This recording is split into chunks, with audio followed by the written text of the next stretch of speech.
and welcome back to the 20th episode of the My Generation podcast. And on today's show, we are talking about novel writing. As a kid, I always used to write and work on my own novel building world in a narrative way. I always had the drive to build and create new worlds and spaces, and the blank page is a beautiful place to start. So today I wanted to talk to Jorge Shaft, a former CSR presenter, playwright and teacher, about his experience writing his first novel and what the process is like for him. So Jorge, thank you for coming on the show. Well, thank you very much for inviting me. It's Not a problem. A pleasure to be back on the Lovely. audio mic. Yeah, and it's been quite some time since I've seen you. Yeah, we were just discussing before the recording that it's been just over a year now, a full year. Since I last saw you. Yeah, it's just crazy making and I don't like it. Yeah, because I always feel like it's been like a couple months, always, if that. But it's been a couple months and a couple months forever. I think the weirdest part is when every time I go back to Canterbury, I just feel innately happier and just like, what am I doing? It's just like, what am I doing? I should be back here. This is just making me happier. What? It's a lovely I'm just city. running off and doing all these other things. And we'll get all into those other things, but it's a lovely city, isn't it? It is, yeah.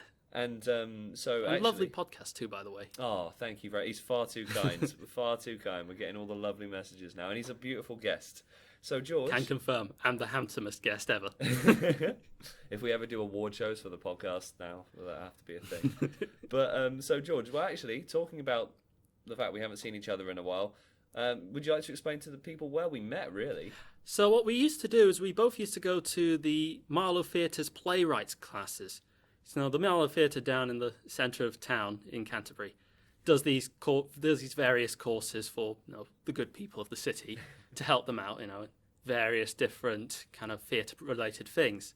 There was an acting class I did once, which I did a little minor radio presenter role in. Nice. I wasn't even at all there for it. It was just like, record a few lines. But what's more important, though, is that there was also a playwrights course, which I signed up for, I think, in the first year I was here. Met Max here.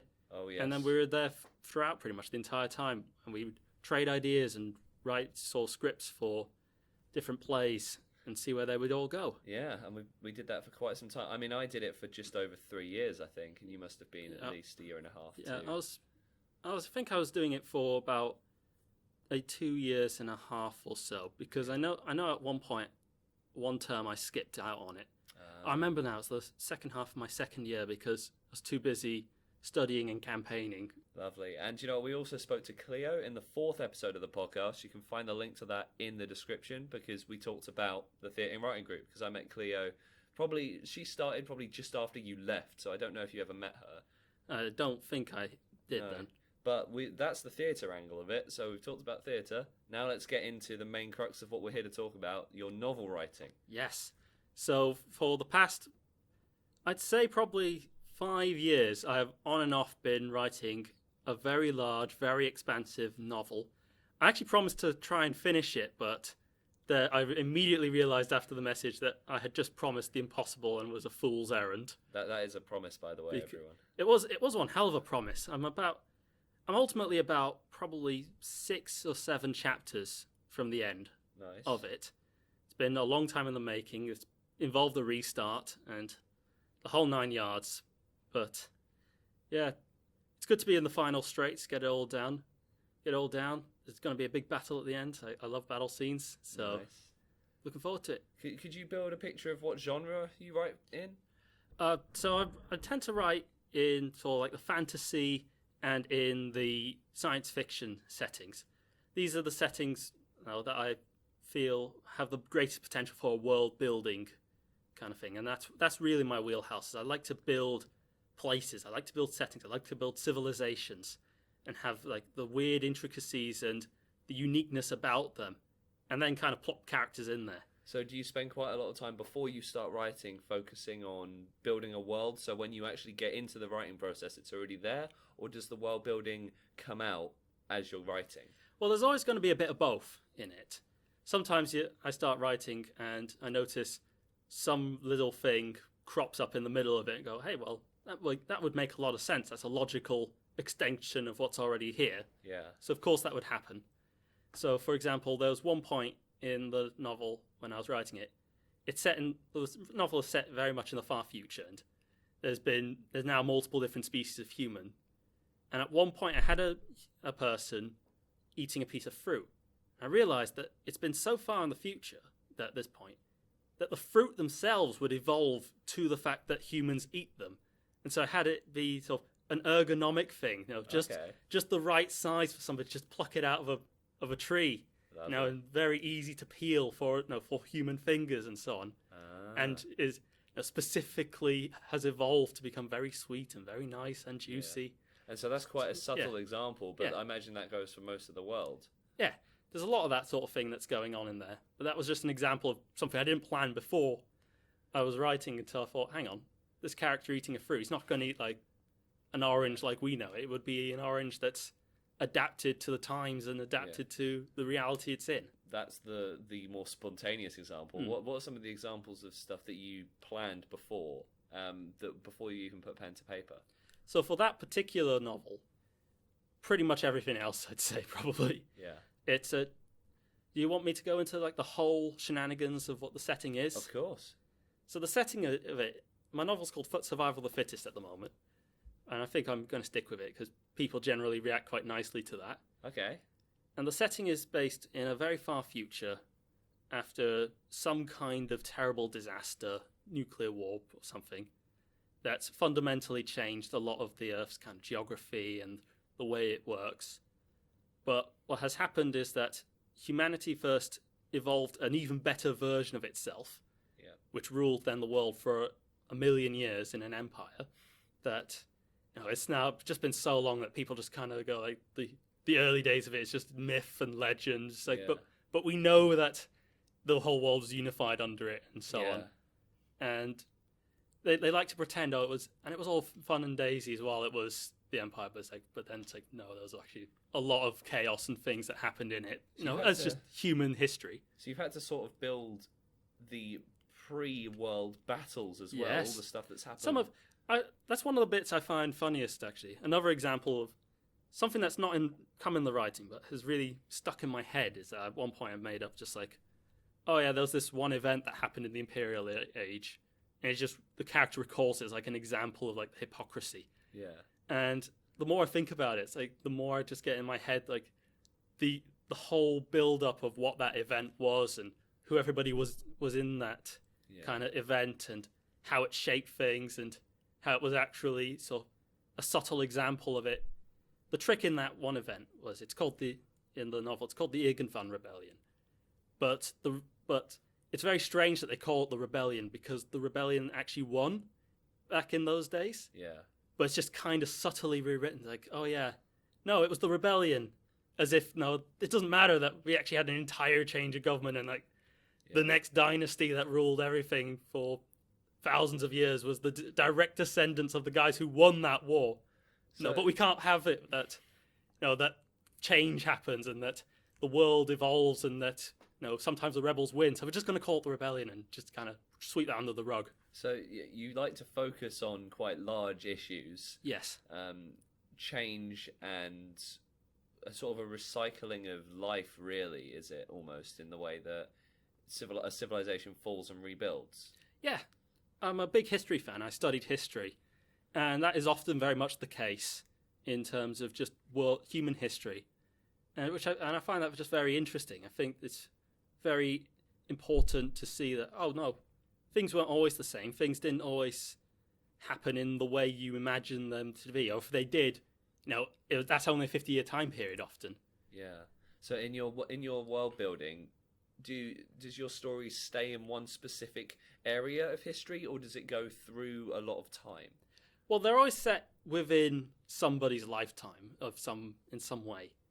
So, for example, in the novel at the moment, just to finish off what happens, in the setup, is that within recent cultural memory, about 500 years ago, like that one world government collapsed when the superior race themselves evolved into lots of different species who all had different ideas as to how to live and how to go about things.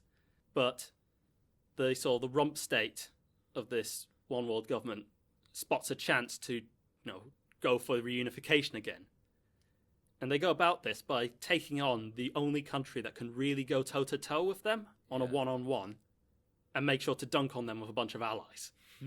So your writing process is really like putting yourself in the mind of lots of different opinions. Oh, yeah. And then having them really battling it out. It's always a constant power struggle by the sounds. It does. I like writing about large groups of people because individuals are quite complicated and they always have lots of nuances and so on. But large groups tend to be not so much more predictable as just maybe more erratic, I think. Because I can grab you in a corner and go, right, why are you doing these things? And you can go, oh, X, Y, Z, all that, da da da da da da da da. But if I grabbed you and even 10 of your best friends and put them in a room, and asked all of you, why are you all in this room? I'm going to get 9 different answers. Yeah. And yet you're all in the same room. Oh, interesting. So you find it quite interesting to see when large groups of people make similar decisions? Yeah, basically. So what are your main inspirations then? Because there's a lot of movies that I really enjoy are actually sort of focused on an individual, where you have like a protagonist, you follow their story, it's about them. Yeah. I can't actually think off the top of my head of many books, theatre performances or films where a large group of people are the focal point. So have you got examples? There's a few little books that are like that. Yeah. What's it called? The Complete History of the World by, what is it? I think it's Clark, isn't it? Well, the thing is, most stories are, in some way, are the hero's journey. That's the standard cookie cutter at the moment. They're either following some protagonist or a 5-man band of some kind. But a couple of the older stories are a bit less so. I mean, Homer's The Iliad, for example, is much more, there's lots of different characters and they're all doing lots of different things. Yeah. Whereas the Odyssey is much more, this is about Odysseus and about his thing. And also what's going on at home. And that's, I guess, one of the biggest things you can do with a novel that you can't really do with other mediums is that depth within either a person's mind or, as you say, with a large group, you can have lots of characters doing things and still afford that time for them. Ultimately, you can't escape the fact that you have to focus on some character because that's what people root to. And so I do.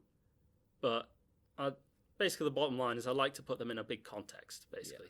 I like to world build a different world for that. And in that sense, there are so many stories. Basically every science fiction and every fantasy story you can think of does this. Star Wars, Lord of the Rings, Harry Potter, they're all doing that. And so you said that you liked the dystopian as well. You said there was some sort of apocalypse that caused this. I'm always quite interested as to why people choose a dystopian start to a universe. Why did you choose this? Because dystopia is just more interesting than the utopia. I mean, everybody can think of what the great dystopian novels are, surely. 1984, Brave New World. But what equivalent utopian story really has that? Yeah. The closest I can think of is Star Trek. But even Star Trek itself focuses more on, it's the utopia spreading out. It's the frontier and meeting societies that are often not utopian at all. Yeah. And going, this is a bit of a clash. How do we try and sort this out in a clever, peaceful way? Yeah. So is it almost for you taking a dystopian world and putting a positive spin on it, so the characters are basically trying to break out of the dystopia back to the life that they had before? Well, and sometimes, yeah, I suppose. With survival at the moment, there is a bit of that, because the main character who we follow the most in there is a guy from the country of Armoria, which is just being attacked, and his thoughts like, I want to live in a time when Armoria is not being attacked by a rampaging army of literally different species of humans. Yeah. How do I make sure that doesn't happen again? It's almost quite a primal thing, isn't it? The power struggle you've got going on here. Obviously, in a science fiction context, it's quite easy to take some of your inspirations for like other dystopian worlds that have been built. What I find interesting with science fiction is the real bits of you that you put into it, which can sometimes go unnoticed because it's got all this science fiction in front of it. What would you say are some of the personal things from you that you've put into this science fiction world? Well, one of the things that I've put in that is quite personal is I like the fact that I often sympathise with the villains when I watch a movie or read a book. And I've noticed that, especially as time has moved on, I've made the villains in the novel more and more sympathetic and more relatable.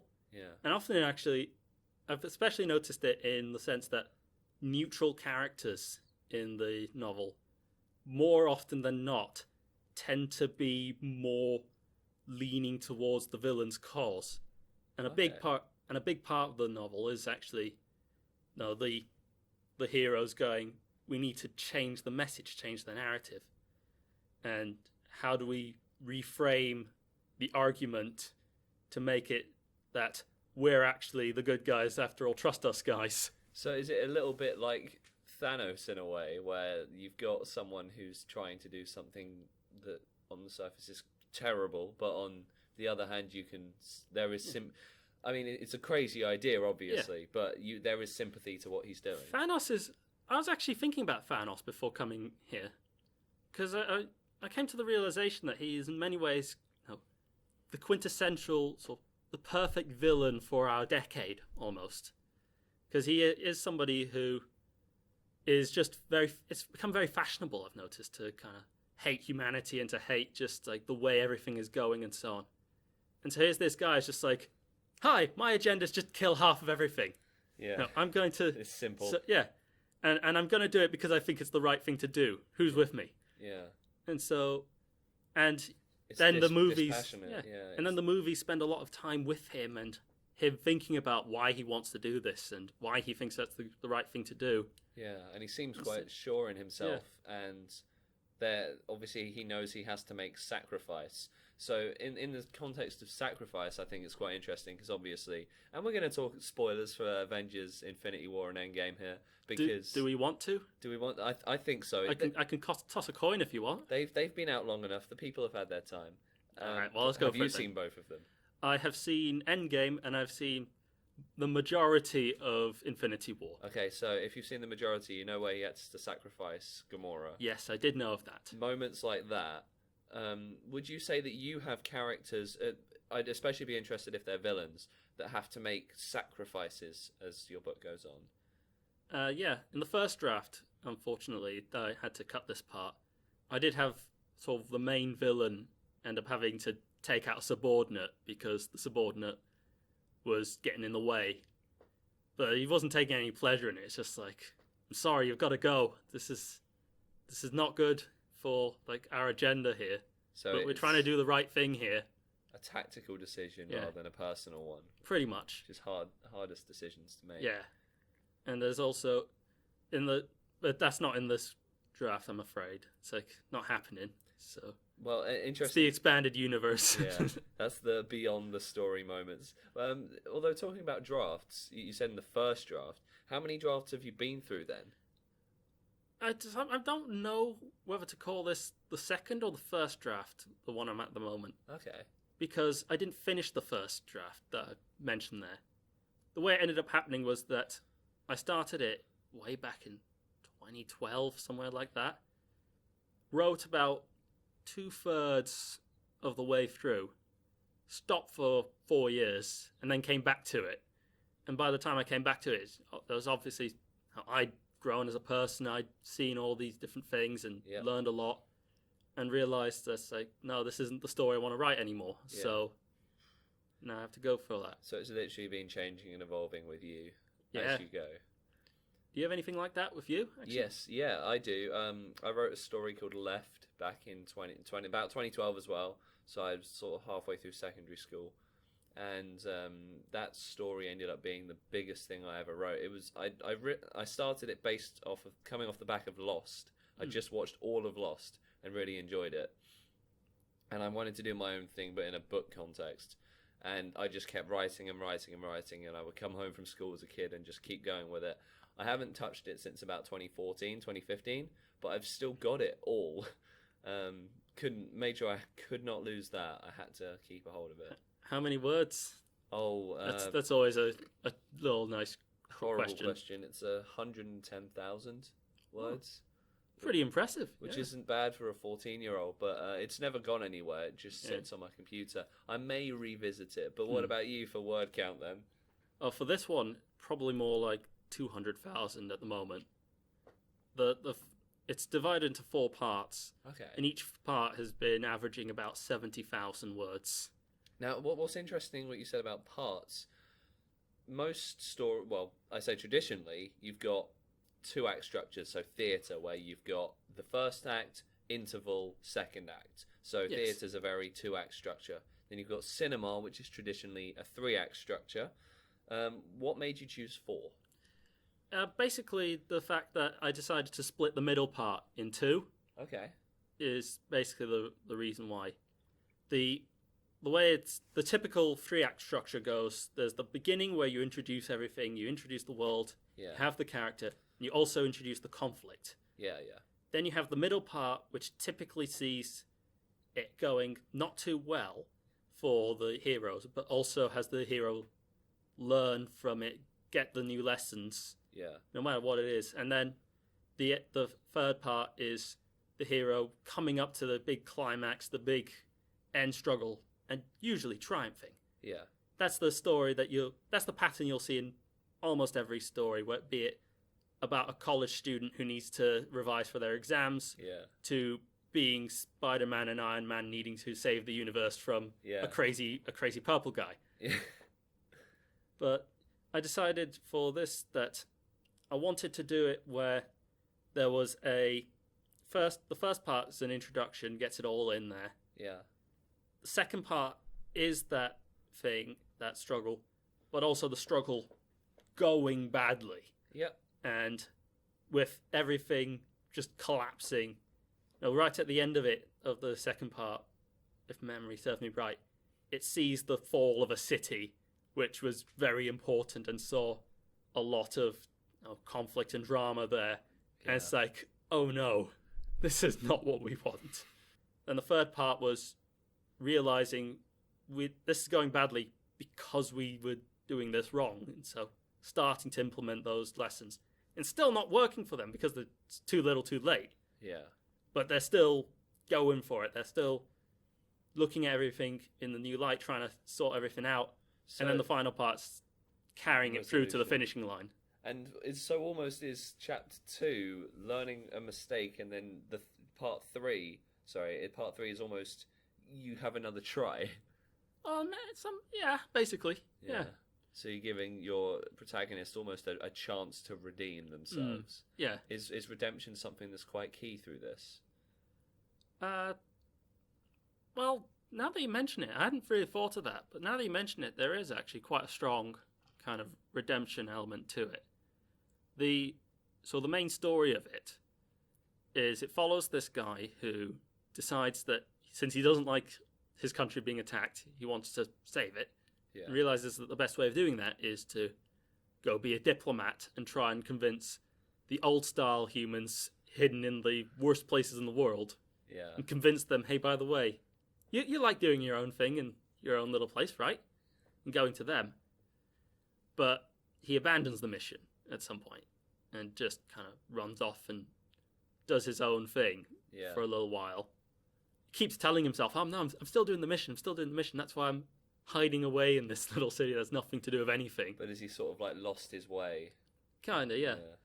But then, he does get the climax of sort of the third part is actually he gets caught and arrested for the fact that he's been running off and absconding and so on. Interesting. But then gets a chance to redeem and go like, right, actually no, we can do this properly. And it sounds like you've got that for both your protagonist and antagonist, because if your antagonist is so sympathetic, in a way they're trying to win over the reader.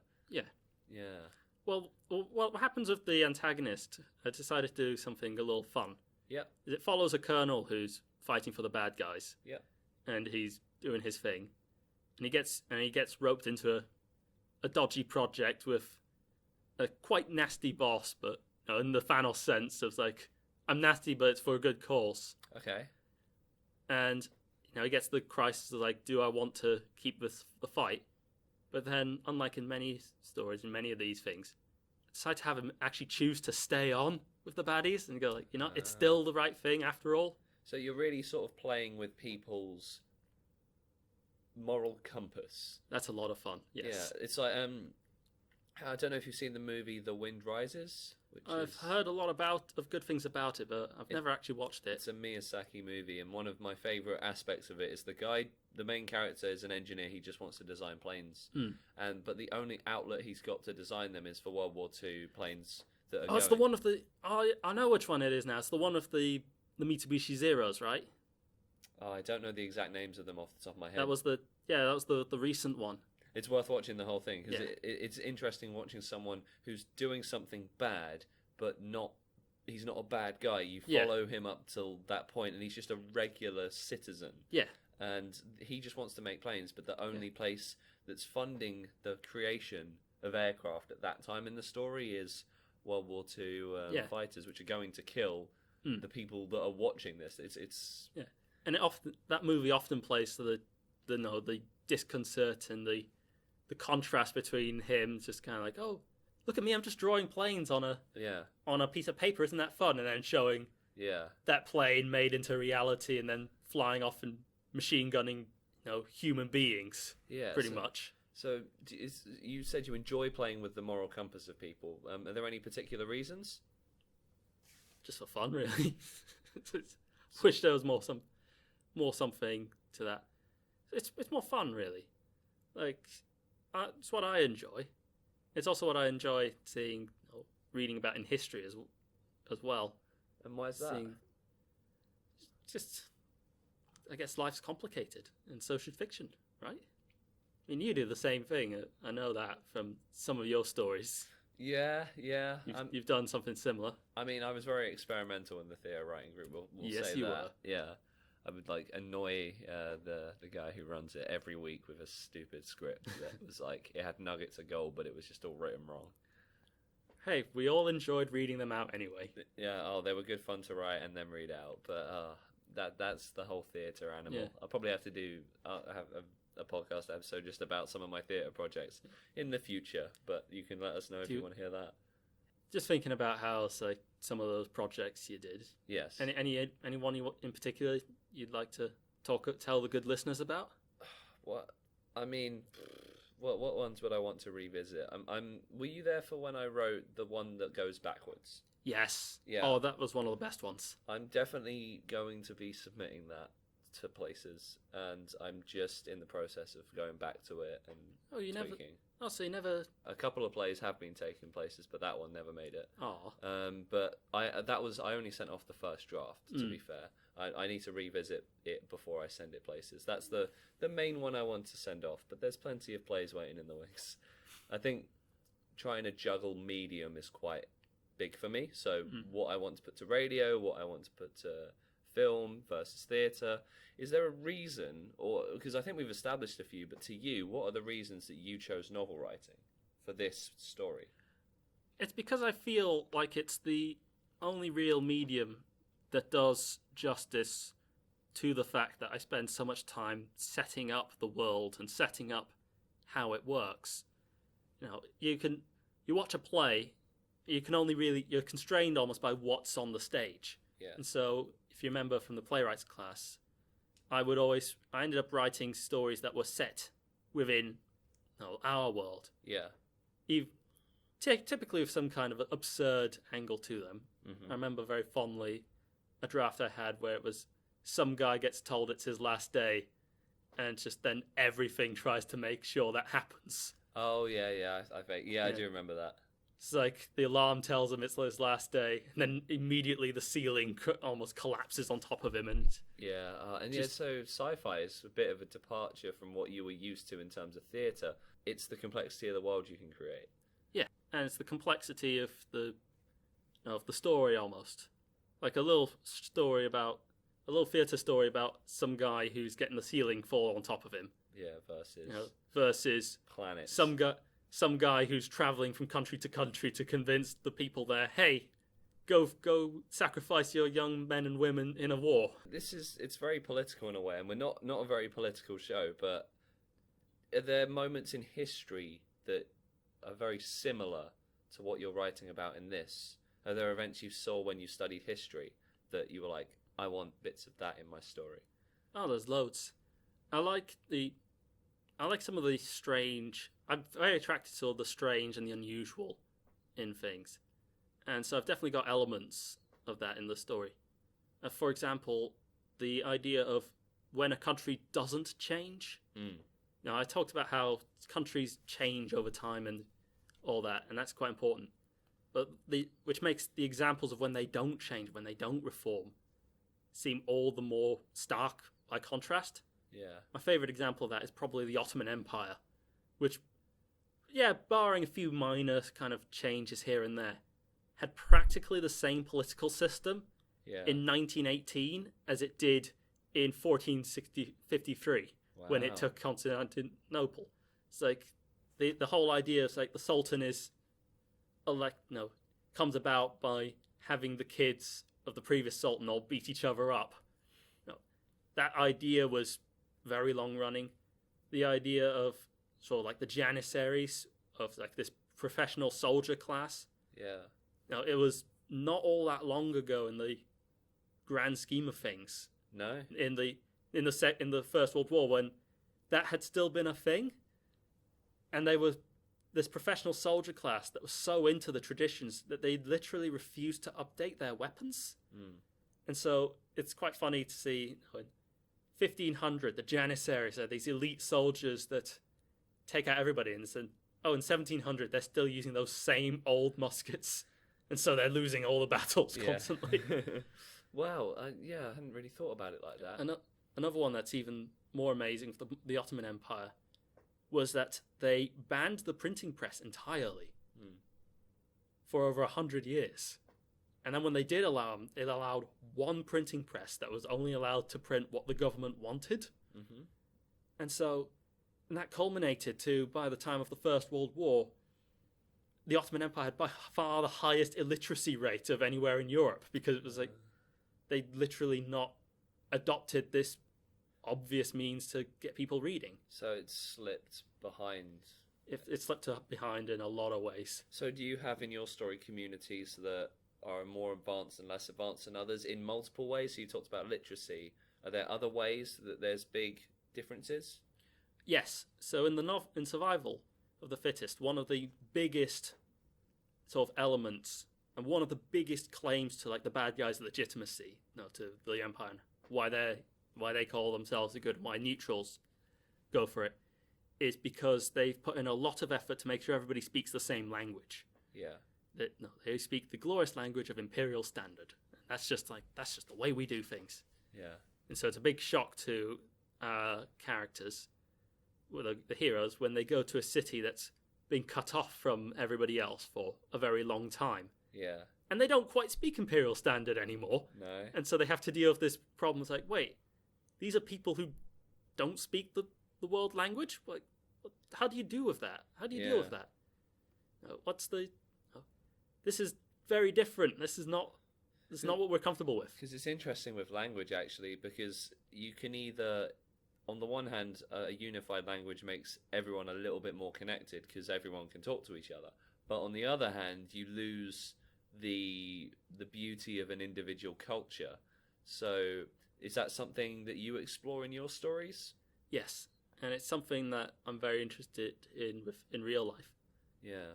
I'm a bit of a heretic in this discussion because I don't necessarily think that a language going out of existence is inherently a bad thing, because I think that it does facilitate easier communication, and ultimately we should be working towards everybody being able to talk to each other. But it is very regrettable, some of the unique kind of ideas in these languages that go out, that they die with the language. And you hear of like lots of different unique things about them. There's one language, for example, where the idea, basically inherent with it, is the idea of that we go through time backwards. Like basically what it is like, in English we talk about going forwards and looking ahead and so on. But for them, it's this, I forget which language it is, and that's really bugging me now. But it's the idea of like we're walking forward. No, we're walking backwards now because we can see what's happening in the past. We can see what we've passed up, but we don't know what's coming.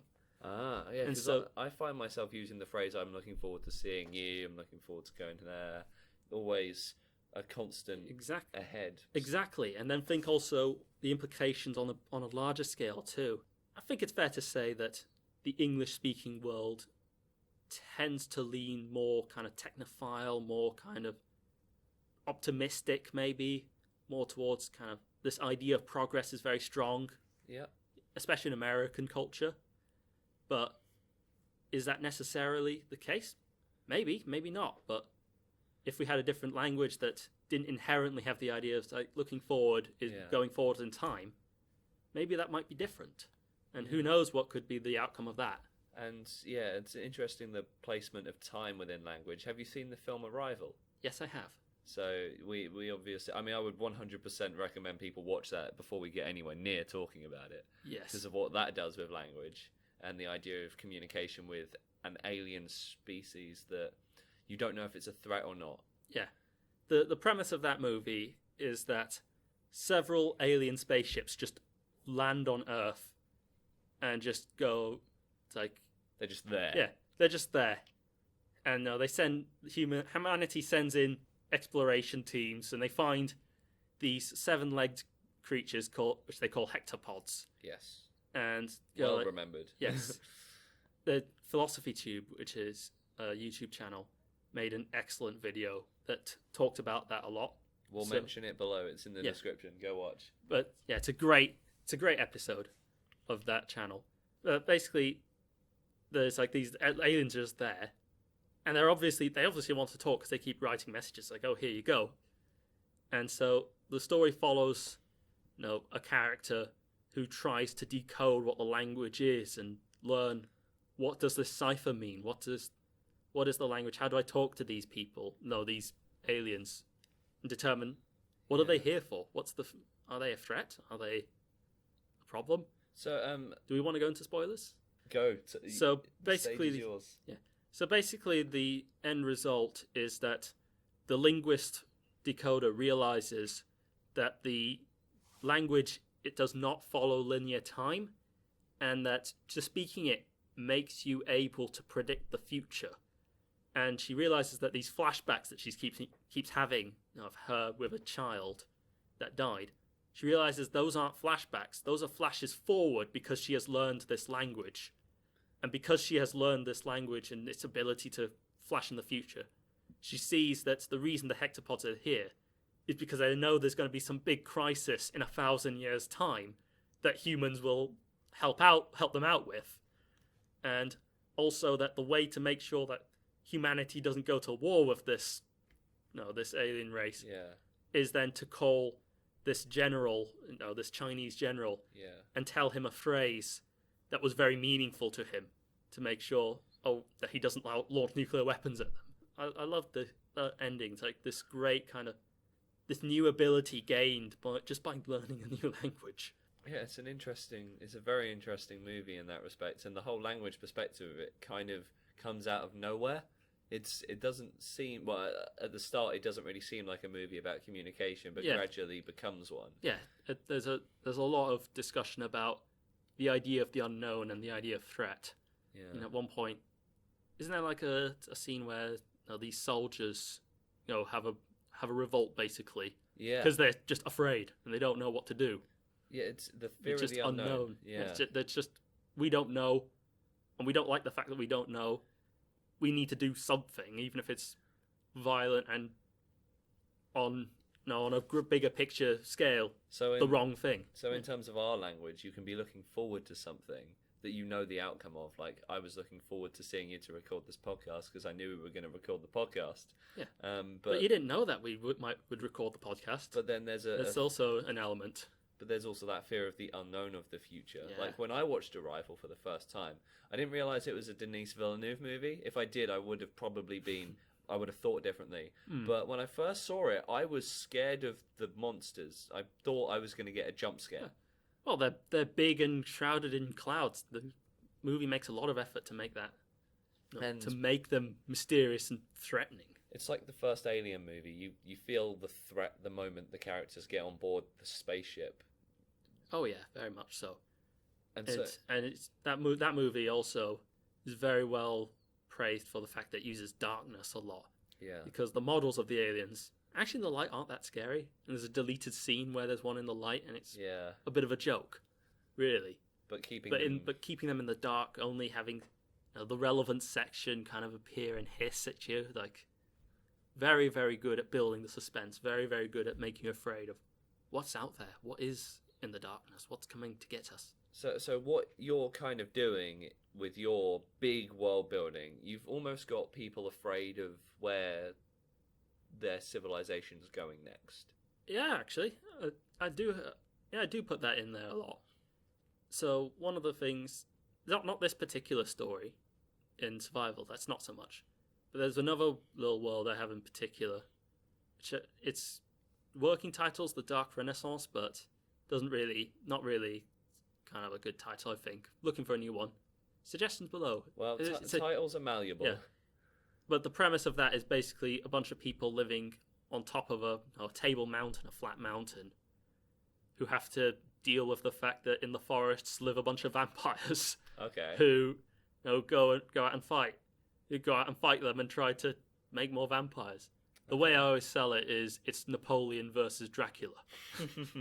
So with that, there's a fear in the forest. Yeah, and there's a lot of in that one. There's a lot of kind of the fear of the unknown, because in the darkness there is legitimately a threat out there that is legitimately going to take you down. That's a good idea. And yes, suggest below what George can do with this. Napoleon versus the vampires. Well, maybe that should just be the title. You've made it up on the spot. And all right, need to somehow write in Napoleon then. Yeah. He just appears. Actually, have you seen the movie Annihilation? I haven't. What happens in Annihilation? Well, interestingly, it's similar to Arrival at the start in the sense that there is a there's a threat of an alien, but basically it's just a giant wall that is a purple, sort of fluorescent-y moving wall that's moving forwards, always. Okay. And so it's consuming more and more land as it goes. Yes. And no one knows what it is or what it's doing. You can't destroy the wall. It's just expanding. It started from a meteor hit a lighthouse and then spawned this spot, and it's just growing outwards constantly. And anything that enters never comes back. Okay. And so it's the idea of what's beyond this space. None of us know, because every time someone goes in, they never come back. I won't actually spoil that movie, because if you haven't seen it, I really recommend it. And so now we've got a few sort of fear of the unknown things you can go through. But I like the idea of all you see is this thing where you know that anything past it dies. Yeah. What do you do? And interestingly, what that does once you're actually inside, a lot of what is in there, nature and the alien are sort of it's obviously an alien thing, but the alien world is sort of morphing together. So there's a lot of the things that are growing into the natural habitat. So you're really given a sense of unease very, very quickly. And so that's almost a destruction of nature, where something's invading. And that kind of relates to what you're talking about, in the sense of something is coming in and destroying, but you can't stop it, really. Yeah. In Survival of the Fittest, the nature does crop up a bunch of times in there. Yeah. Specifically in the fact that there's none left. No, the way that travel is done in that world is between a couple of highly fortified cities in giant building-sized tanks. Yeah. Inspired, and I will unashamedly say that was inspired by Mortal Engines. And yes, it still hurts how bad that film was. But the world there, I make a big point of talking about, like, the reason they're driving around in these things is because there are green pools of things that just boil, Yeah. and they've just been there for thousands and thousands and thousands of years, and it's just like, so we don't want to go in there. Like, we threw a rock in there and watched it dissolve. Like, you know what? Let's avoid it, or just leave it, or just have enough mass so that when we drive over it, we don't care. Well, so I've got a couple more questions to ask you toward the end, but that's what George and I have to say so far about the novel writing process. But do you have a story to tell about this subject? If so, feel free to leave it as a comment on YouTube, or you can contact the Facebook page at the My Generation Podcast, and we'll feature all your comments over the next few episodes and get the thoughts into us. We'll bring some of them if you've got any back to George, any comments. I just want to tease a few more topics we've got coming up. We've got Mitch on the show. He's going to be talking about cars, and we're actually going to be talking to Megan about educating within Canterbury Christchurch, which is where we are recording today. And so we're going to be talking to her, I think, next week. And we've got loads of great stuff lined up. We've got Shami, who is our returning guest about meditation. We're going to dive deeper into philosophy and meditation. We've actually touched a little bit on philosophy today. And philosophy's everywhere. That's going to happen. It's going to happen in every episode. But I just want to go over local impact before we wrap up the podcast. So we're a very Kent-based show. We've talked about the Marlowe Theatre. Is there anything that you would say, because I know you've been all over the world. Yes. Is there anything, firstly, within Kent you would recommend to people wanting to get involved in writing? Well, the Marlowe Theatre course is really the way to go, I think, if you're in Canterbury, because it wasn't all that expensive. It was once a week. Yeah. And it was just like, in some studio, quite close to a pub, I remember. So you just go there, you chat. It was 3 hours, was it? It was quite. They were quite long. It was an hour and a half. Yeah, it was half that time. It was quite long though. That's the important part. And it often overran as well. It always because we just sit there reading stories and so on.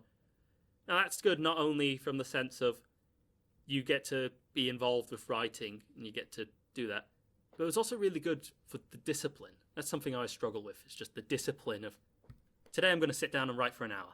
Yeah. But when it's today's the class, I'm going to have to sit down and write for 2 hours so that I have something to show for it.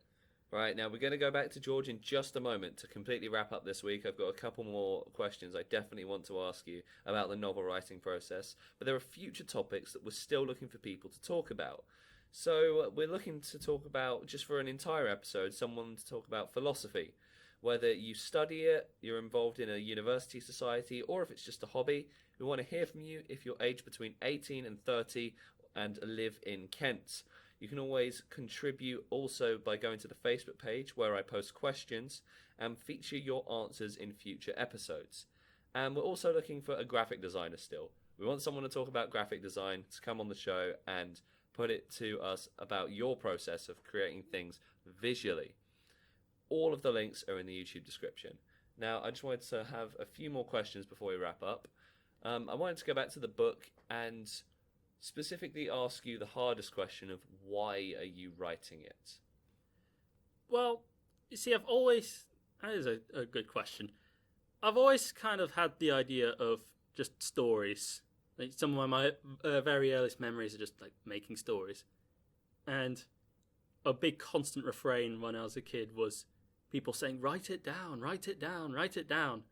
Basically, one day I just decided, you know what? It was actually just when I was about to move to England at the time. I grew up in Luxembourg, and it was around the time when I was going to move, I just kind of had like the thought of like, it's going to happen. I'm going to move out. I'm going to be somewhere else, and maybe I will actually forget all these stories. Maybe I should just sit down and start writing them. So that's what I started to do. And ever since then, it's always been kind of this innate feeling of just, I have a lot of stories and I want to share them, and the easiest way of sharing them would be to write them down and have them in a hard drive and then maybe one day publish them. But lovely. I could show you a bunch of them on my laptop, actually. He's got them all here. And hopefully when he's published them, we can share them. Yeah. So the first, one of the, bit of self-promotion probably then. Like, I've actually got, one of the other projects I've been doing has been writing a bunch of short stories for another setting, which I call The Aftermath. Yeah. Which is a space opera with basically, imagine if the Holy Roman Empire decided to be the model for a space opera. Wow. And it's... that's the simplest way I think I could put it. Yeah. And it's just... these are all short stories where there's like people in different places and different positions all going like, isn't it interesting, like this little thing or this new story or this kind of thing. Yeah. So like, for example, the story I'm on at the moment is a tank driver in the military. And it's just like, hey, look, we've got this new thing. Like, here's the pictures of the new tank that the army's just invented. So, and just looking at it, it's kind of like, these things are crazy, you know. The old model's perfectly good for conquering the stars. What is this? Nonsense. So when all that starts to come out, we can bring you back onto the show and start to promote and share it with the people. And talk about the publishing process. Oh yeah, that would be an interesting episode, actually. And then talk about how I get the discipline. That's my big problem, discipline. Well, you've now told the people that it's happening. It is happening, and the good people need their offering now. Yeah, you've teased their appetite with the ideas and what's going to happen with these stories, and now they want to hear. So I just wanted to ask one more question before we completely close the podcast. And obviously, you went and spent time teaching in Nepal. I did, yes. And that must have been a fabulous experience, and we might touch on in the future of the podcast.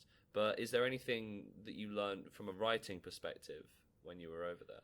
From a writing perspective, I think probably the thing which I ultimately learned from a writing perspective wasn't even so much about the writing, but more about myself, and because of those lessons, could apply them in the writing. Specifically, I noticed I reacted to certain things in a way that was very different from what I'd heard other people talk about in reacting. So, or what maybe you see in like the popular culture thing. So, for example, one incident I remember while I was there was I was walking, down the street. It was on a field trip. There was a class behind me, and we were all kind of walking along there. And at some point, somebody was like, "George, a snake!"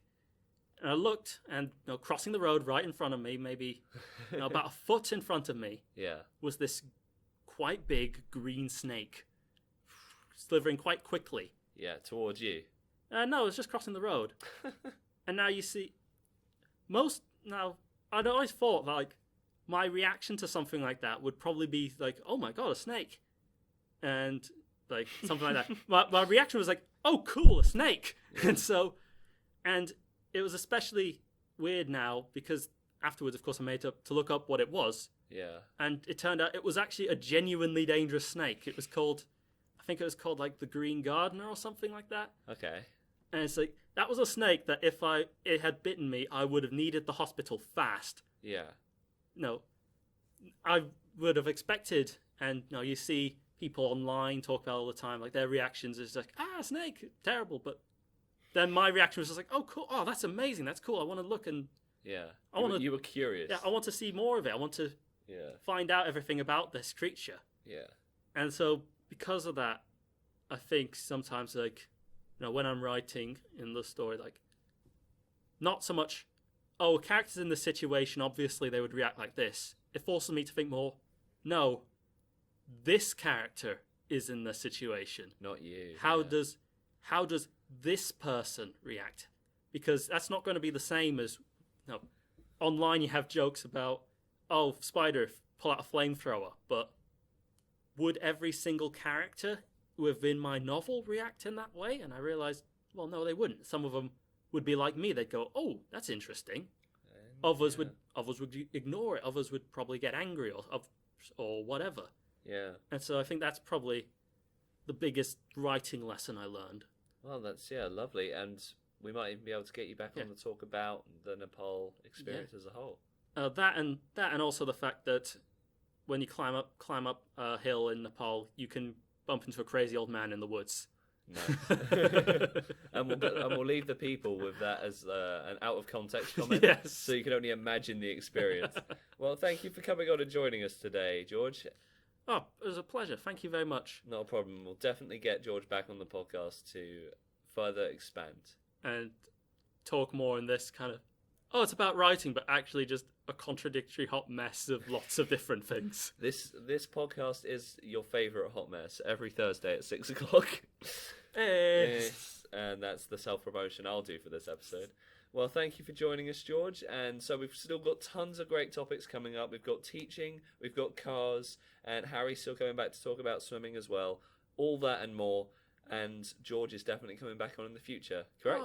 Oh, thank you very much. Yeah, I would love to. I enjoyed this very much. Lovely. Well, thank you all for listening. I know it's a bit of a longer episode again, which is nice to have some variety in the episodes. Tell me in the comments what sort of length and style of podcast you prefer. And we'll see you next week in the next episode of the My Generation podcast. Goodbye.